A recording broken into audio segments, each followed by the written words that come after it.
Ladies and gentlemen, this is TVP World. You're watching another edition of Break the Fake, where we debunk fake news and combat false narratives. I'm your host, Benjamin Lee, and let's get rolling. While Russian state TV blares the usual "everything is fine" mantra, there's suddenly one word you won't hear too loudly on Solovyov's studio: tomahawk. Mention it and the panic in the room is visible.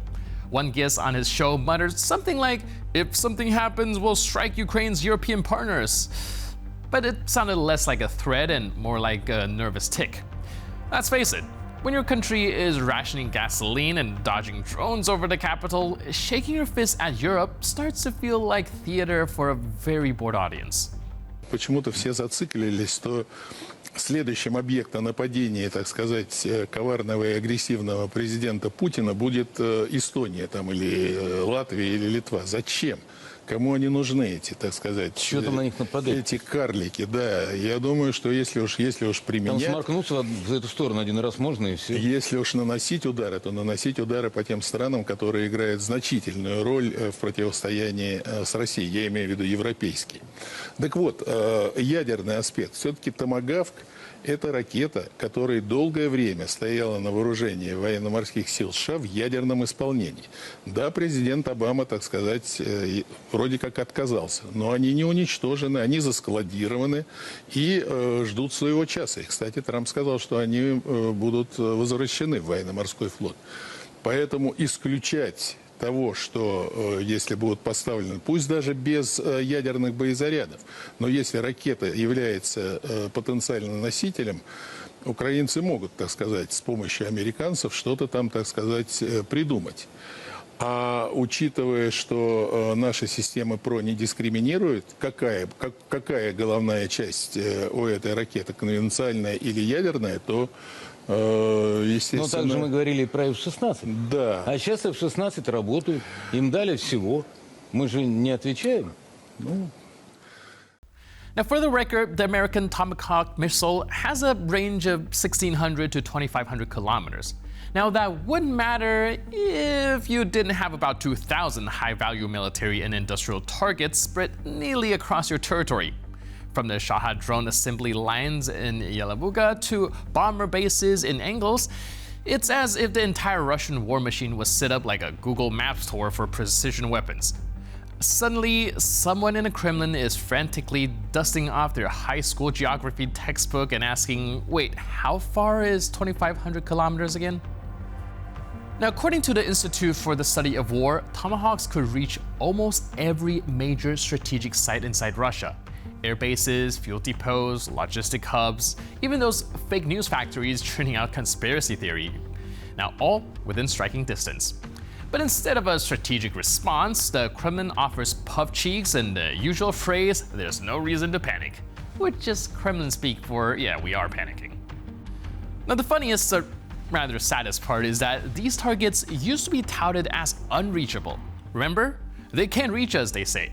Oh, they're invincible, they said. Now, Russian officials themselves are admitting on camera that, yeah, actually, there are quite a few spots in the motherland that could be turned into craters. The Tomahawk isn't just a missile anymore, it's a measuring stick of how much fear the Kremlin can swallow without blinking. So, while Moscow keeps saying nothing terrible is happening, the era of empty threats is cracking. And in its place, we're watching the slow unraveling of a regime that suddenly realizes some boomerangs don't just come back, they fly 2,500 kilometers and leave a crater.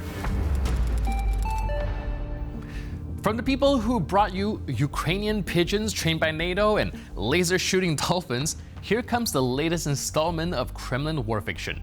A Russian soldier, dead serious on national television, recalled, "We shot a Polish mercenary in the head, but he didn't fall. He just looked at us and kept walking. Must have been the drugs." And that's right, we're now in the Walking Dead universe with extra vodka. Это отдельная вообще история. Поляк и его аптечка, это вот, если человек знающий, ну вот, кто именно воевал, он сразу поймет, про что это. Это ты открываешь у них аптечку, а там определенные вещества, мы же не понимали, почему. Ты выстрелил в человека, рожок выпустил, а он не падает. Он просто дальше идет. Или у него вот такие пешки, он стоит, на тебя смотрит дальше. Мы не понимали, что... А потом открывали аптечки, а там такие виды наркотических веществ, по ходу дела, у них были. И у них там и шприцы, и все лежало. Вот поляки, вот именно вот они жестко сидели тогда под наркотиками. Или еще какие-нибудь из рубрики, как мефедроны же есть, вот такие всякие солевые, какие-то синтетические наркотики, которые самодельные или самопальные где-то они их делают. Вот. Мы, получается, да, захватывали, находили их аптечки, мы офигевали, и пленных допрашивали, спрашивали, и они вот рассказывали, что, куда, как они они их кололи, и все, и они вот могли по неделями, 2 не спать. Ну, единственное, вот, говорит, если, когда ты делал себе этот укол, вот поляк рассказывал, говорит, ты 2 недели не спишь, но ты не ешь, не пьешь, тебе, ну, нету потребности. И человек просто сгорал снутри, по факту, ну, весь свой ресурс съедал. И вот когда ты понимаешь, что вот напротив тебя вот такой боец сидит, у которого, ну, нету шляпы, все, он оторванный, ну, ему терять нечего, и он будет до последнего огрызаться, отбиваться. Now, according to Russian state media, NATO troops are no longer powered by tactics, but by mystery powders that might as well be super soldier serum. These Polish mercenaries who exist in theory, but never in footage, are reportedly immune to bullets thanks to Western pharmacology. Every week they're eliminated, yet somehow always return in the next episode. But even the audiences aren't that naive. Russians on social media are asking the obvious. Can we actually see one of those Polish mercenaries? And the answer, as always, no, top secret, but trust us, they're out there. If you believe that, we've got a bridge in Crimea to sell you. Well, preferably after the next missile strike. In Minsk, they've decided to solve inflation, not with policy, but with paperwork. Alexander Lukashenko has issued the economic equivalent of just stop it. Stop it. Get some help. He's put a ban on price increases. That's right, in Belarus, inflation is now illegal. The economy won't grow, but prices won't either. Problem solved, right? Yeah, that's right. Not monetary policy, not market reform, but magic decree. Now, inflation will not grow in Belarus simply because it is not allowed to. Somewhere a central banker just pulled a muscle rolling his eyes. Делайте так, чтобы было людям хорошо, а не так, как говорит Николай Геннадьевич, ну давайте на макроуровне. Слушай, да похер твой макроуровень людям.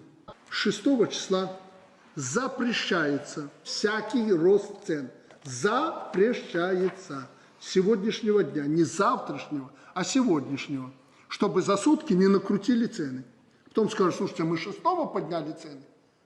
Поэтому с сегодняшнего дня рост цен запрещается. И не дай бог кто-то у себя по бухгалтерии, кто-то проведет задним числом чего-то.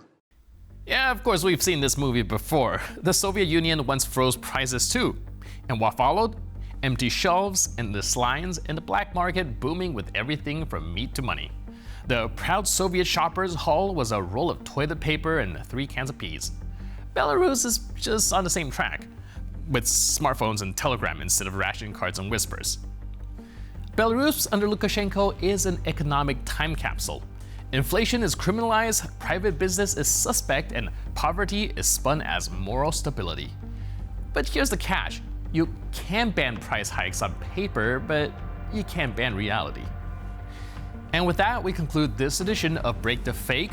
But for more news, update, and commentary, please stay tuned to TVP World.